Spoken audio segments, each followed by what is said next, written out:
Hello everyone, how are you all? So today we will discuss example 17.12 and I hope कि आप लोगों को last video मेरी समझ में आई होगी एंड उम्मीद करते हैं कि आगे आने वाली जितनी भी वीडियोस है मेरी वो सभी आप लोगों को समझ में भी आएंगी और बहुत ज़्यादा हेल्पफुल रहेंगी आप लोगों के फ्यूचर के लिए। आज की वीडियो में हम लोग डिस्कस करेंगे एग्जाम्पल 17.12।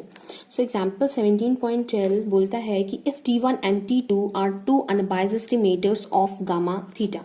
तो T1 और T2 आपको दोनों ही अनबाइज्ड एस्टिमेटर्स गिवन है, तो आप इस तरह से कंडीशन सबसे पहला काम करोगे कि आप इसकी कंडीशन जो है जो आपको गिवन है तो आप उसको ऐसे नोट डाउन कर लोगे। देन आपको बोला है कि having the same variance and rho the correlation coefficient between them. तो इन दोनों का वेरिएंस जो है वो सेम है, सो हम लोगों ने इसको इस तरह से लिख सकते हैं, variance of T1 variance of T2 करके। एंड रो जो है इसके बीच का कोरिलेशन कोफिशिएंट है, सो रो हम लोगों को ये पता चल गया। देन हमें शो करना है rho is greater than 2e-1 where e is the efficiency of each estimator. That means e जो है वो हर एस्टिमेटर की इफिशियंसी है। दैट मीन्स अगर हम लोग आपको ऑलरेडी पता है, मैंने वीडियोस में पढ़ाया हुआ है, जो हमें इफिशियंसी हम लोग फाइंड आउट करते हैं तो किसी एक एस्टिमेटर स्टैटिस्टिक होता है तो उसके रिस्पेक्ट में ही हम लोग इफिशियंसी फाइंड करते हैं। मैंने बताया हुआ है। सो यहाँ पे बोला गया है E is the efficiency of each estimator. That means E जो है वो इफिशियंसी है आपकी T1 की भी और E जो है इफिशियंसी है T2 की भी, बट उसके रिस्पेक्ट में एक और स्टैटिस्टिक होनी चाहिए जब भी हम लोग उसकी कंडीशन बना सकते हैं।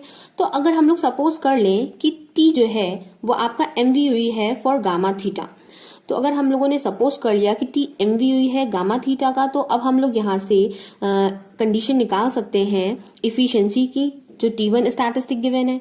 तो आपको पता है कि जब हम लोग को ये अनबाइज्ड एस्टिमेटर्स गिवन है तो हम लोग वेरिएंस का यूज करते हैं इफिशियंसी को फाइंड करने के लिए। सो यहाँ पे हम लोगों को निकालनी इफिशियंसी ऑफ T1 की कंडीशन लिखनी है, तो वेरिएंस ऑफ T1 हमारा डिनोमिनेटर में रहेगा एंड हम लोगों ने ऑलरेडी T को लेट किया हुआ है कि वो MVUE है, तो उसको हम लोग इसमें रख देंगे, न्यूमरेटर में सब्स्टिट्यूट कर देंगे। तो ये आ गई हमारी एक कंडीशन। और E ही आपकी इफिशियंसी थी दूसरे एस्टिमेटर T2 की, तो हम लोग इसको भी इक्वेट कर सकते हैं और ये हो जाएगा वेरिएंस ऑफ T2 और न्यूमरेटर में हमने जो T लेट किया है कि वो MVUE है गामा थीटा के लिए, तो उसको हम लोगों ने यहाँ पे सब्स्टिट्यूट कर दिया। तो ये हमने दोनों कंडीशंस लिख ली है। अब हम लोग क्या ये कंसीडर कर सकते हैं कि T3 हमारा कोई भी अदर अनबाइज्ड एस्टिमेटर है फॉर गामा थीटा, तो हम लोग उसको इस तरह से लिख सकते हैं, T3 is equal to T1 plus T2 by half. Then अगर हम लोग इस टर्म का वेरिएंस फाइंड आउट करें तो हम लोग देखिए कैसे करते हैं। हम लोग वेरिएंस इस पे ऑपरेट करेंगे, जब इस पूरे टर्म पे हम लोग वेरिएंस ऑपरेट करेंगे तो आप देख रहे हैं डिनोमिनेटर में 2 है और 2 आपका कांस्टेंट है, तो वो ब्रैकेट से आप बाहर निकाल सकते हो। तो यहाँ से आपका वेरिएंस ऑपरेट होगा T1 प्लस T2 पे। वेरिएंस से कोई भी चीज बाहर निकलती है तो उसका स्क्वायर हो जाता है। अब देखिए क्या होगा, यहाँ से variance of T1 plus variance of T2 plus 2 times covariance of T1 T2। Then इसके बाद देखिए हम लोग क्या करेंगे, वेरिएंस ऑफ T1 है तो आप लोग यहाँ से variance of T1 find out कर सकते हो। तो वेरिएंस ऑफ T1 जब हम लोग इधर ले आएंगे तो यहाँ से आ जाएगी इसकी value variance of T upon E। सो हम लोग यहाँ से variance of T upon E लिख सकते हैं। तो इसी तरह से वेरिएंस ऑफ T2 जब फाइंड आउट करेंगे तो ये भी variance of T upon E हो जाएगा। Then plus 2 covariance of T1 and T2। तो कोवेरिएंस का फॉर्मूला आपको क्वेश्चन में ये भी पता था कि जो रो आपका था वो कोरिलेशन कोफिशिएंट था। ओके, तो इसका मतलब यहाँ पे कोवेरिएंस का टर्म आ रहा है तो हमें इसका यूज यहाँ पे करना है।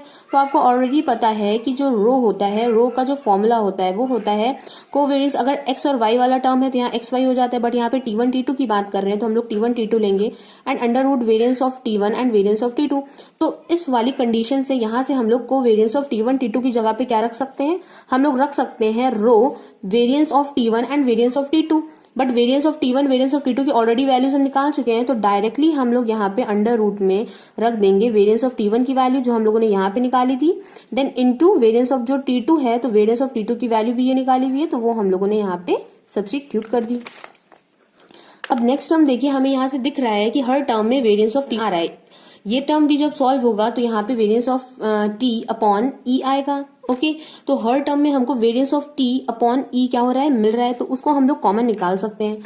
अब देखिए 1/4 ऑलरेडी बाहर था हम लोगों ने निकाल लिया variance of T upon E, bracket में क्या बचता है, इसकी प्लेस पे 1, इसकी प्लेस पे भी 1 प्लस 2, इसकी प्लेस पे बचेगा रो। सो ये यहाँ से हम लोगों ने कंडीशन नोट डाउन कर ली। अब देखिए यहाँ से हम लोग क्या कर सकते हैं, इसको थोड़ा सा सॉल्व आउट कर लें। तो ये हो जाएगा variance of T upon 4e, then bracket में हो जाएगा देखिए 2 प्लस 2 रो, तो हम लोग यहाँ से 2 कॉमन निकाल लेते हैं, तो ये हो जाएगा 1 प्लस रो। अब 2 2 जा 4 आप लोग कैंसिल आउट कर सकते हो, ये हो जाएगा आपका variance of T upon 2e in bracket 1 plus rho. So इसके बाद यहाँ से आप लोग देख सकते हो कि हम लोग यहाँ पे लेके चल रहे थे वेरिएंस ऑफ T3, जिसकी वैल्यू आपकी आ जाती है 1 upon 2e in bracket 1 plus rho into variance of T. So ये जो वैल्यू थी ये हमने यहाँ पे नोट डाउन कर ली। अब हम लोगों ने क्वेश्चन में ऑलरेडी लेट किया था यहाँ पे सॉल्व करने से पहले कि जो टी है आपका वो क्या है, MVUE है गामा थीटा के लिए। तो अगर आपका टी MVUE होगा तो इससे आपको क्या पता चलता है कि इसका जो वेरियंस होगा वो क्या होगा, मिनिमम होगा। दैट मीन्स कि अगर आप यहाँ से कंपेयर करो वेरिएंस ऑफ टी से, तो क्या हम इसको इस तरह से लिख सकते हैं, बिकॉज टी आपका क्या है, MVUE है और इसका वेरिएंस जो है वो मिनिमम होगा वेरिएंस ऑफ T3 से। तो इस तरह की कंडीशन हमने इनके और इनके बीच में यहाँ पे नोट डाउन कर दी। अब इन दोनों के बीच में जब कंडीशंस हमारी वैलिड हो चुकी है तो क्या हम इसको भी इक्वेट कर सकते हैं, तो यस ऑब्वियसली हम लोग कर सकते हैं। तो देखिए अगर हम लोग लिखेंगे 1 upon 2e 1 plus rho variance of T is greater than equal to variance of T. So आप देख सकते हैं वेरिएंस ऑफ टी दोनों तरफ कॉमन है, सो ये आपका वैनिश हो जाएगा। इसके बाद आपके पास बचता है 1 plus rho is greater than equal to 2e। So यहां से अगर आप रो की वैल्यू फाइंड आउट करोगे तो rho is equal to 2e minus 1। So ये कंडीशन हमको प्रूफ करनी थी और ये प्रूफ होकर आ गई है। अगर आप लोगों ने मेरी पिछली वीडियोस देखी हो तो उसमें मैंने आपको बताया था कि एक थ्योरम बताई थी, जिसमें मैंने आपको बताई थी कि अगर आपके पास दो स्टैटिस्टिक हैं that is T1 and T2 और उनके बीच का जो कोरिलेशन होता है उसका मैंने एक फॉर्मूला बताया था। वो आपका क्या था, under root E1 E2 minus under root 1 minus E1 1 minus E2 is less than equal to rho less than equal to under root E1 E2 plus under root 1, ये सेम टर्म यहाँ पे रहता है 1 minus E1 then 1 minus E2। बस यहाँ पे जो sign होते हैं यहाँ पे इन साइन का थोड़ा सा डिफरेंट होता है, यहाँ पे आपका प्लस होगा एंड यहाँ पे आपका माइनस होगा। तो ये जो फॉर्मूला होता है, तो इस फॉर्मूले का यूज करके भी आप लोग जो रो की वैल्यू है क्वेश्चन में जो ये गिवन है कि आपको ये प्रूफ करना है, तो आप लोग ये भी फाइंड आउट कर सकते हो। क्वेश्चन में आपको ऑलरेडी गिवन है कि T1 और T2 के दोनों के ही जो वेरिएंस है वो क्या है, सेम है और उनकी जो इफिशियंसी है वो भी E है। तो हम लोग यहाँ से मान सकते हैं कि जो आपके E1 और E2 है, E1 आपकी इफिशियंसी मैंने मानी है कि किसकी है, T1 स्टैटिस्टिक की है, E2 आपकी इफिशियंसी T2 की है। तो ये दोनों की ही जो वैल्यू है वो E के बराबर है, बिकॉज क्वेश्चन में ऑलरेडी दे रखा है कि E जो है वो दोनों ही स्टैटिस्टिक की इफिशियंसी है। तो हम लोग ये कंडीशन यहाँ से लेके चले। सो जब हम लोग यहाँ पे वैल्यू सब्स्टिट्यूट करेंगे, आप लोग यहाँ से देख सकते हैं यहाँ पे E स्क्वायर हो जाएगा, तो यहाँ से E बाहर आ जाएगा। यहाँ पे भी 1 माइनस E ही आपका बाहर निकलेगा, then less than equal to rho less than equal to यहाँ पे E रहेगा आपका plus in bracket 1 minus E, ये यहाँ से बाहर आ जाएगा। अब देखिए इसको अगर हम लोग सॉल्व करेंगे तो यहाँ से देखिए ये रेंज आ गई है और आपको प्रूविंग में ये ही चाहिए था, तो आप यहाँ से बोल सकते हो कि रो आ गया है आपका ग्रेटर देन 2e माइनस 1।